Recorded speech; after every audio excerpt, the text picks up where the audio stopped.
Welcome to Sacred Cow Shipyards, where no ship is safe from being taken down to its nuts and bolts. On behalf of those of us here at Sacred Cow Shipyards, I would like to thank all of you for your feedback. We value your opinion, and oh my god, I just can't keep doing this. We really don't give a fuck.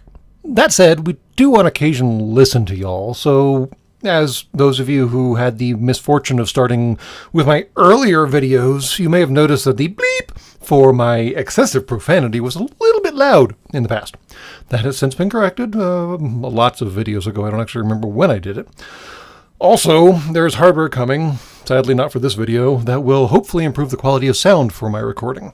Hell if I know. I am just winging this nonsense, so you're just going to have to make do. But hey, if y'all do want to help me procure better equipment and maybe make the sound quality better for this channel, there is a Patreon setup for this channel. I put the link below because I'm apparently not allowed to put links in the video yet on account of this account not being monetized or something yet. I don't know, YouTube's weird, whatever. And speaking of this video, we are going to be talking about this steaming pile of suck and fail this week. That is none other than the Armored Assault Tank, or AAT, Mark I, which is apparently a medium-sized repulsor tank, and that's where everything already goes to shit. Yes, I do know that Star Wars has a deep-seated infatuation with this whole repulsor lift technology concept, and yes, I know that it makes a lot of things a lot easier. The number one danger for tanks, aside from random infantry just popping up all over the place, is terrain. They get stuck a lot if they're not careful. I mean, it all depends on the pilot and commander's awareness of the situation and skills in driving their vehicles. Repulsor lifts solve a lot of that problem, not the infantry part, the getting stuck part. But holy fuck, you know what a tank is supposed to do? It's supposed to suck up fucking hits. And you know what hits do, even if they're blasters or laser cannon fire in the Star Wars universe, because this doesn't happen anywhere else? Oh yeah, hits impart force on the tank. And you know what happens when you impart force on something that's literally floating on a repulsor field that is basically a frictionless surface? Oh yeah, it moves. I mean, most of y'all probably know these tanks from the Phantom Menace prequel movie, but they also appeared in the Clone Wars child's cartoon series. And I guarantee you there was an episode where somebody played hockey puck with one of these fucking stupid flying tanks. Because after all, if you hit it hard enough, it goes that way. Fast. But sadly, that's not actually the most significant flaw with this particular platform. I know one of the most distinctive things about it is how the gun is set so far back, the main gun that is, it's set so far back on the chassis underneath it. Amusingly, that's not actually a concept that your Terran militaries is terribly unfamiliar with. A couple good examples are the now thankfully defunct USSR's India Sierra TAC Mike tank, which of course had the turret way in the back, along with the United States Chrysler Kilo tank. Amusingly, neither design actually reached production, but they were being at least considered at the time, and they did have their turrets in the back and their engines in the front. This was thought to protect the crew a little better. I don't know. I mean, it's kind of a trade-off in a tank. Either you protect the crew or you protect the engine. Which one do you want to get shot more? But you know what made those tanks reasonable and this silly-ass AAT thing completely unreasonable? That turret was actually supported by the treads on those tanks. The turret on the AAT is supported by fuck all. The repulsor lift fuel generators for the tank are actually in the front in that ridiculous flat plow structure that hangs out on both sides of the main structure of the tank. So you've got this redonkulous lever arm and this redonkulously long laser cannon. And I mean, lasers don't normally impart recoil, but they totally do in the Star Wars universe. And in any case, if the tank were to take a significant enough hit along the top of it, oh yeah, you're going to have that cantilevered turret section just go whacking into the ground. That makes perfect sense. And while we're on the topic, we should go ahead and talk about that fucking nightmare of a glacis. For those of you who are not tank nerds, the glacis is basically the front of the tank. It's typically the most heavily armored. It is typically angled both to allow incoming rounds to deflect off and to make a X thickness plate that much thicker by angling the plate and therefore forcing directly incoming rounds to go through much more of the plate. Well, technically the AAT's glacis angles. It also has 6 ridiculously fucking huge goddamn holes in it. Now, apparently these are chain-fed energized shell projectile launchers. In other words, they're glorified missile launchers, and they can fire anything from anti-personnel warheads to bunker busters, and all of them are wrapped in this ionized plasma field thing for bonus speed damage, whatever the hell. Fine. So, first off, you're putting holes in the front of your tank. Stop that!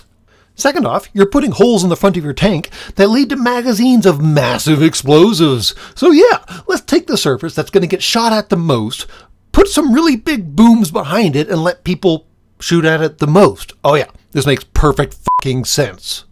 But wait, there's more! After all, like I said, these are missile launchers. They launch self-propelled projectiles. They're pretty much rocket launchers when you get right down to it. The projectiles don't seem to have a whole lot of guidance involved in them. But in any case, you're launching projectiles from like a meter off the ground. If there's even like the slightest little bit of a hill in front of you, they're just going to auger into that and die. Why is the missile launcher on literally the lowest point of the tank? What are you going to do with that? Shoot some fucking Ewok or something? I mean, the little fuckers are terrifying, I'll give you that. Unfortunately, as is often the case, this shit show just goes downhill from here. These AAT widgets were predominantly used by the Trade Federation and the Confederacy of Independent Systems, otherwise known as the Separatists, both of whom predominantly almost exclusively use drones for combat operations. Droids, drones, whatever, both. The point is, this AAT thing requires 4 droids to operate. You've got the commander back in the turret cupola behind the big-ass laser gun. You've got the pilot up front, and then you've got 2 gunners who man the guns on the wings for some reason, whatever. But still, 4 droids. And this is a army that is entirely comprised of droids. Why didn't we just put a droid brain in the tank? I mean, why do we need 4 additional droids to pilot something that you could just put a droid brain in and let it pilot it itself? Why are we making this more complicated than it needs to be? And man, someone was really, really concerned about those droids getting out of the tank in case something went wrong, because there's a hatch on the turret for, I guess, the commander. There's a hatch on the front of the tank for the guys who are driving and manning the guns, and there's another hatch on the back of the tank underneath the cantilevered part. So, 3 hatches for 4 guys. Well, droids. And one of the hatches is on the front of the tank. Like, on the front of the tank. On the front of the tall part. The extension of the glacis from the low part that already had holes in it. We're going to put a really, really big hole in it and then put a movable plate on top of it. Who designed this piece of shit? And last but not least, apparently the Empire took a page out of the Separatist handbook, because the AAT can actually transport an additional 6 droids into combat. They just have to hold on to the outside for their dear cybernetic lives, because there's actually no compartment that they ride in. They literally just grab onto handholds and go, whee! I mean, I guess it's technically a blade of armor. There's really only about 2 positive things I can actually say about the AATs, and first of all, the armor is almost universally curved. Typically, curved armor ends up being stronger than straight flat plate armor. That said, while it is curved, there are a lot of intersections of those curves that are at or close to 90 degrees, so you're still going to have a whole lot of weak points in this thing's shell. Second, it does bring a fair amount of firepower to the party. What with that 1 big laser cannon, 2 smaller laser cannons, and like 4 additional blasters, plus those 6 launcher doohickeys. Unfortunately, the launcher doohickeys totally fuck its armor plate. 2 of the blasters are locked into the hull, so you aim them by pointing the vehicle. The 2 light lasers and the 2 other blasters can only rotate up and down. They can't do side to side. So again, you basically have to aim them by rotating the vehicle. And again, that really honking huge laser cannon is hanging out in the back by itself. And wow, that's just begging to be sniped off. So yeah, it's honestly no surprise that the AATs were basically discontinued as soon as the Empire took over the Old Republic. I mean, as utterly shit as Empire's land vehicles are, on average, there are some exceptions. Basically, all of them were better than this thing. And you want to know why? It's really simple. This thing can't run you squishies over!